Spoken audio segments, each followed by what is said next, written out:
مسجد اقصی اسلام کی 3 مقدس ترین مقامات میں ایک ہے جس کی طرف سفر کرنا بھی باعث اجر و ثواب ہے۔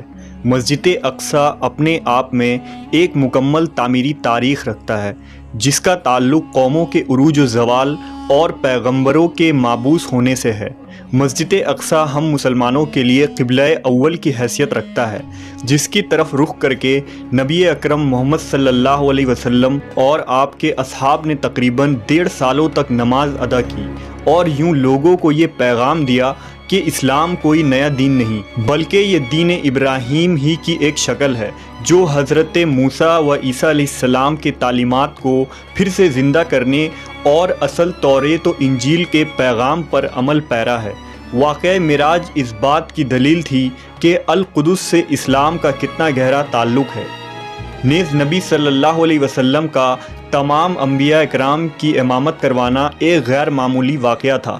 غرض یہ کہ یروشلم اسلام و عیسائیت اور یہودیت تینوں مذاہب کے نزدیک مقدس ترین مقام ہے۔ یہ علاقہ پیغمبروں کا مسکن رہا ہے جہاں بے شمار نبی مبعوث کیے گئے۔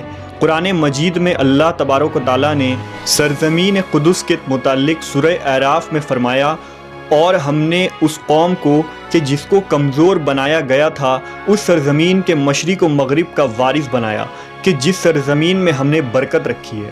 اسی طرح سورہ اسراء میں فرمایا، پاک ہے وہ ذات جو لے گئی اپنے بندے کو ایک رات میں مسجد حرام سے مسجد اقصی تک کہ جس کے ارد گرد ہم نے برکت رکھ دی ہے۔ ان آیات میں جس بابرکت سرزمین کا ذکر ہے وہ بیت المقدس اور اس کے گرد و نواح کے علاقے ہیں۔ حدیث مبارکہ میں حضور اکرم محمد صلی اللہ علیہ وسلم نے مسجد اقصی کی فضیلت بیان کیا، لہٰذا حضرت ابو ذر غفاری سے روایت ہے کہ انہوں نے نبی صلی اللہ علیہ وسلم سے پوچھا، اے اللہ کے رسول، اس روئے زمین پر سب سے پہلے کون سی مسجد تعمیر کی گئی؟ آپ نے فرمایا مسجد حرام۔ انہوں نے پھر پوچھا، اس کے بعد کون سی مسجد تعمیر کی گئی؟ آپ نے فرمایا مسجد اقصی۔ حضرت ابو ذر نے کہا، ان دونوں کے تعمیر کے دوران کل کتنا وقفہ ہے؟ آپ صلی اللہ علیہ وسلم نے جواب دیا، 40 سال۔ علماء و مفسرین کی ایک جماعت کے نزدیک مسجد اقصی کو سب سے پہلے خود حضرت آدم علیہ السلام نے تعمیر کی تھی اور بعد میں حضرت ابراہیم علیہ السلام نے اسے دوبارہ تعمیر کروائی۔ روایتوں کے مطابق اللہ نے حضرت جبرائیل علیہ السلام کو خصوصی طور سے حضرت آدم کی طرف بھیجا اور حکم دیا کہ مسجد حرام اور مسجد اقصی کی تعمیر کریں۔ ابن حشام نے اپنی تاریخ میں لکھا کہ جب بنی اسرائیل فلسطین میں مضبوط ہوئے اور ان کی ریاست قائم ہوئی تو حضرت داؤد علیہ السلام نے بیت المقدس کی دوبارہ بنیاد رکھی، اور پھر آپ کے جانشین اور فرزند حضرت سلیمان علیہ السلام نے مسجد اقصی کی مکمل تعمیر فرمائی۔ غرض یہ کہ احادیث اور تاریخی روایتوں سے یہ پتہ چلتا ہے کہ بیت المقدس کو کئی مرحلوں اور ادوار میں بار بار تعمیر کی گئی۔ نیز اس کی تجدید کئی پیغمبروں نے کیا۔ مسجد اقصی کی مکمل تعمیر حضرت سلیمان علیہ السلام کے دور میں ہوئی، جس کی تائید نہ صرف اسلامی بلکہ اسرائیلی روایتوں سے بھی ملتی ہے۔ حضرت سلیمان علیہ السلام اللہ کے جلیل القدر پیغمبر تھے جن کی سلطنت مشرق سے مغرب تک تھی، اور انسانوں کے ساتھ چرند و پرند، جانور، حیوانات اور جنات پر بھی آپ نے حکومت کی تھی۔ جنات آپ کے تابع اور فرما بردار تھے۔ اللہ نے جنات کو آپ کے تابع کر دیا تھا جو حکومتی امور میں حضرت سلیمان علیہ السلام کے حکم کی تعمیل کیا کرتے اور بڑے بڑے کام سر انجام دیتے۔ لہٰذا مسجد اقصی کی تعمیری کام میں حضرت سلیمان نے جناتوں کو بھی لگایا تھا۔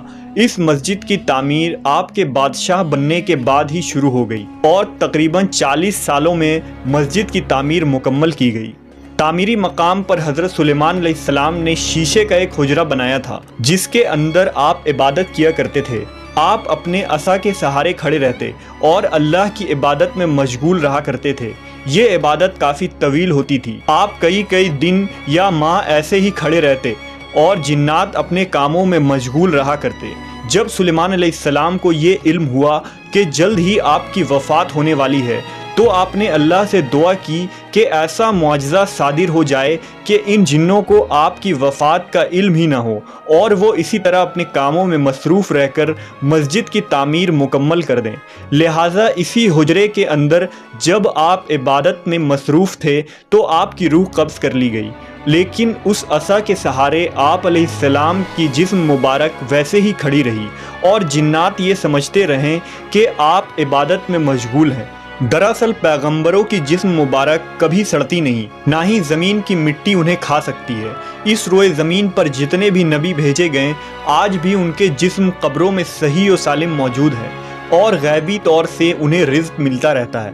لہذا حضرت سلیمان علیہ السلام وفات کے کئی سالوں بعد تک اسی مقام پر عصا کے سہارے کھڑے رہے۔ آخر کار جب اس عصا کو دیمک کھانے لگی اور وہ لاٹھی کمزور ہو گئی تو آپ کی مبارک جسم زمین کی طرف جھکنے لگی، اور تب جناتوں کو یہ علم ہوا کہ حضرت سلیمان علیہ السلام کی وفات ہو چکی ہے۔